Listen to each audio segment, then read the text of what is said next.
एक समय की बात है। स्कॉटलैंड में रॉबर्ट ब्रूस नाम का एक राजा राज करता था। उसके राज्य में खुशहाली और शांति थी। प्रजा उसका बहुत सम्मान करती थी। एक बार इंग्लैंड के राजा ने स्कॉटलैंड पर आक्रमण कर दिया। दोनों राज्यों के मध्य घमासान युद्ध हुआ। उस युद्ध में राजा ब्रूस की पराजय हुई और स्कॉटलैंड पर इंग्लैंड का कब्जा हो गया। राजा ब्रूस किसी भी तरह अपना राज्य वापस प्राप्त करना चाहता था। उसने अपने सैनिकों को एकत्रित किया और इंग्लैंड पर आक्रमण कर दिया। पुनः युद्ध हुआ, लेकिन उस युद्ध में भी उसे पराजय का मुंह देखना पड़ा। राजा ब्रूस ने 14 बार इंग्लैंड पर आक्रमण किया, किंतु अपना राज्य वापस प्राप्त करने में असमर्थ रहा। 14वें युद्ध में पराजय के बाद उसके सैनिकों और प्रजा का उस पर से विश्वास उठ गया। वह बुरी तरह टूट गया और भागकर एक पहाड़ी पर चला गया। थका, हताश और उदास वह सोच रहा था कि अब वह कभी अपना राज्य वापस प्राप्त नहीं कर पाएगा। तभी उसकी दृष्टि एक मकड़ी पर पड़ी जो एक पेड़ के ऊपर जाला बनाने का प्रयास कर रही थी। वह पेड़ के तने से चढ़कर ऊपर पहुंचती और जाला बनाने का प्रयास करती, लेकिन गिर पड़ती। किंतु वह फिर उठती और फिर पेड़ पर चढ़ने लगती। राजा ब्रूस मकड़ी को ध्यान से देखने लगा। 20 बार मकड़ी गिर चुकी थी, कभी पेड़ पर चढ़ते हुए तो कभी ऊपर जाला बनाते हुए। वह सोचने लगा कि अब तो मकड़ी के किए पेड़ के ऊपर जाला बनाना असंभव है। शायद अब वह पेड़ पर चढ़ने का प्रयास छोड़ देगी, किंतु ऐसा नहीं हुआ। मकड़ी पुनः उठी और पेड़ पर चढ़ने लगी। इस बार वह नहीं गिरी और ऊपर पहुंचकर जाले का निर्माण पूर्ण कर लिया। यह देखकर राजा ब्रूस चिल्ला उठा, मुझे तो मात्र 14 बार असफलता का सामना करना पड़ा है। अभी तो 7 अवसर शेष है। उसने अपने सैनिकों को फिर से एकत्रित किया। उसके आत्मविश्वास को देखकर सैनिकों और प्रजा का भी उस पर विश्वास जागृत हो गया। इस बार राजा ब्रूस इंग्लैंड से इस तरह लड़ा कि इंग्लैंड को मुंह की खानी पड़ी। किसी भी कार्य में 1 या 2 बार असफल हो जाने पर हमें निराश होकर प्रयास करना नहीं छोड़ देना चाहिए। प्रयास करना छोड़ देना ही वास्तविक असफलता है। निरंतर प्रयास से कठिन लक्ष्य भी प्राप्त किया जा सकता है। इसलिए हार माने बिना लक्ष्य प्राप्ति के लिए डटे रहें। बहुत समय पहले की बात है। एक छोटे से गांव में एक महान ज्ञानी व्यक्ति रहते थे। उनकी विद्वता और बुद्धिमानी के कारण लोग उन्हें बहुत सम्मान देते थे। एक दिन एक युवा लड़का गांव में आया और उसने ज्ञानी से मिलने का निर्णय लिया। उसने सुन रखा था कि ज्ञानी के पास हर सवाल का जवाब होता है।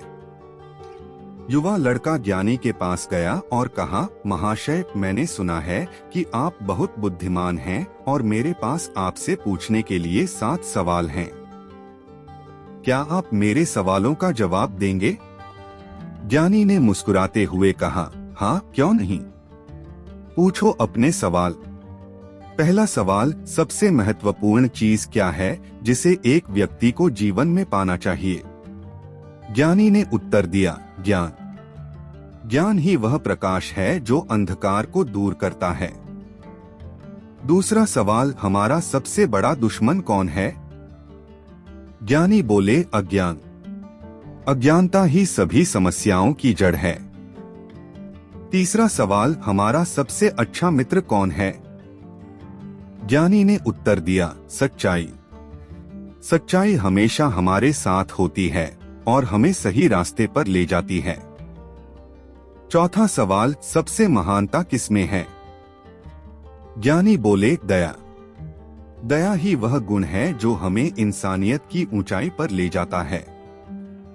पांचवा सवाल, सबसे बड़ी ताकत क्या है? ज्ञानी ने उत्तर दिया, धैर्य। धैर्य ही वह शक्ति है जो हमें कठिनाइयों का सामना करने और जीतने की क्षमता देता है। छठा सवाल, सबसे बड़ा पाप क्या है? ज्ञानी बोले, अहंकार। अहंकार ही वह बुराई है जो हमें दूसरों से अलग कर देती है और हमारी प्रगति में बाधा डालती है। 7वां सवाल, हमारा असली उद्देश्य क्या है? ज्ञानी ने मुस्कुराते हुए कहा, सेवा। सेवा ही वह मार्ग है जो हमें अपने जीवन के असली उद्देश्य की ओर ले जाता है और हमें सच्ची खुशी देता है। युवा लड़के ने धन्यवाद किया और ज्ञानी की बातों को अपने जीवन में अपनाने का निश्चय किया। इस प्रकार उसने ज्ञान के मार्ग पर चलकर अपनी और अपने गांव की उन्नति की। जीवन में ज्ञान, सच्चाई, धैर्य, दया और सेवा सबसे महत्वपूर्ण हैं और इन्हें अपनाने से हम अपने जीवन को सार्थक बना सकते हैं। एक गांव में सूखा पड़ा था। बारिश न होने के कारण फसलें सूखने लगी थीं। गांव वाले परेशान हो गए। उन्हें लगने लगा कि इस साल पूरी फसल बर्बाद हो जाएगी। एक दिन गांव में एक साधु आया और मस्त होकर नाचने लगा। गांव में जो भी उसे देखता पागल समझता। धीरे धीरे पूरे गांव में उस पागल साधु की खबर फैल गई। लोग उसके आसपास इकट्ठा हो गए और उसका मजाक भी उड़ाने लगे। तभी अचानक बादल घुमड़ने लगे और जोरों की बारिश शुरू हो गई। साधु ने नाचना बंद कर दिया। गांव वालों के आश्चर्य की कोई सीमा नहीं रही। वे हाथ जोड़कर साधु से क्षमा मांगने लगे। उस दिन के बाद से साधु गांव में ही एक कुटिया बनाकर रहने लगा। जब भी सूखा पड़ता वह नाचने लगता और बारिश हो जाती। वह बारिश वाले बाबा के नाम से प्रसिद्ध हो गया। एक बार शहर से कुछ लड़के गांव में घूमने आए। जब उन्होंने बारिश वाले बाबा के बारे में सुना तो उन्हें यकीन नहीं हुआ। उन्होंने गांव वालों से कहा कि अगर साधु बाबा के नाचने से बारिश हो सकती है तो हमारे नाचने से भी हो सकती है। उन्होंने नाचकर बारिश करवाने की चुनौती ले ली। अगले दिन एक मैदान में सारे गांव वाले इकट्ठा हो गए। साधु भी वहां था और चारों लड़के भी। चारों लड़कों ने नाचना शुरू किया। 1 घंटा बीत गया पर बारिश नहीं हुई। एक लड़का नाचते नाचते थक गया और रुक गया। 1 घंटा और बीता पर बारिश नहीं हुई। दूसरा लड़का भी थक कर रुक गया। 2 लड़के नाचते रहे लेकिन बारिश न होते देख वे भी कुछ देर बाद थक कर रुक गए। उसके बाद साधु ने नाचना शुरू किया। 1 घंटा बीत गया, बारिश नहीं हुई पर साधु नाचता रहा। 2 घंटे बीत गए, बारिश नहीं हुई पर साधु नाचता रहा। साधु को नाचते नाचते शाम हो गई। चारों लड़के सोचने लगे कि ये साधु तो व्यर्थ ही नाच रहा है। तभी अचानक बारिश शुरू हो गई। साधु ने नाचना बंद किया पर गांव वाले झूम उठे। चारों लड़के साधु से पूछने लगे, बाबा आपने ये चमत्कार कैसे किया? साधु ने कहा, मैं इस विश्वास के साथ नाचना शुरू करता हूँ कि बारिश जरूर होगी और तब तक नाचता रहता हूँ जब तक बारिश नहीं हो जाती। इसलिए मैं जब भी नाचता हूँ बारिश जरूर होती है। साधु की इस बात में जीवन की एक बहुत बड़ी सीख छुपी हुई है। किसी भी काम में सफल होना है तो उसे पूरा करने के दृढ़ निश्चय के साथ काम शुरू करें और उसके बाद रुके नहीं। उतार चढ़ाव आएंगे लेकिन अपने निश्चय से डिगे नहीं। अनवरत काम करते रहें, काम में सफलता अवश्य मिलेगी। नदी पार घने जंगलों में एक साधु आश्रम बनाकर रहता था। वह पानी पर चलने की सिद्धि प्राप्त करने का यत्न कर रहा था। इसलिए प्रतिदिन सुबह से शाम तक तपस्या में लीन रहता। गांव में रहने वाला एक दूधवाला रोज एक छोटे मटके में दूध भरकर उसे पहुंचा आता। साधु अन्न ग्रहण नहीं करता था, वह केवल दूध का सेवन करता था। साधु को दूध पहुंचाने दूधवाले को रोज नदी पार करनी पड़ती थी। वह रोज नियत समय पर आश्रम पहुंच जाता था। एक बार उसे किसी काम से दूसरे गांव जाना पड़ा। उसने अपनी बेटी को साधु को दूध पहुंचाने की जिम्मेदारी सौंप दी। लड़की एक दिन साधु को दूध पहुंचा आई। अगले दिन तेज बारिश हो रही थी। जब वह दूध लेकर जाने को हुई तो उसकी माँ ने उसे ये कहते हुए रोक दिया कि ऐसी घनघोर बरसात में नदी पार करना ठीक नहीं। लड़की नहीं गई। बारिश थमी तब तक शाम हो चुकी थी। वह दूध लेकर साधु के आश्रम पहुंची। उसने देर से आने के लिए साधु से क्षमा मांगी। तब साधु ने उसे एक मंत्र देकर कहा, इस मंत्र के द्वारा वह पानी पर चलकर उसके पास आ सकती है। साधु इस मंत्र को कई दिनों से स्वयं आजमाना चाहता था, किंतु उसे मंत्र पर पूरा विश्वास नहीं था। लड़की ने मंत्र लिया और चली गई। उस रात मूसलाधार बारिश हुई और नदी उफान पर आ गई। अगले दिन लड़की की मां ने उसे फिर जाने से रोका। तब लड़की ने साधु के दिए मंत्र के बारे में उन्हें बताया।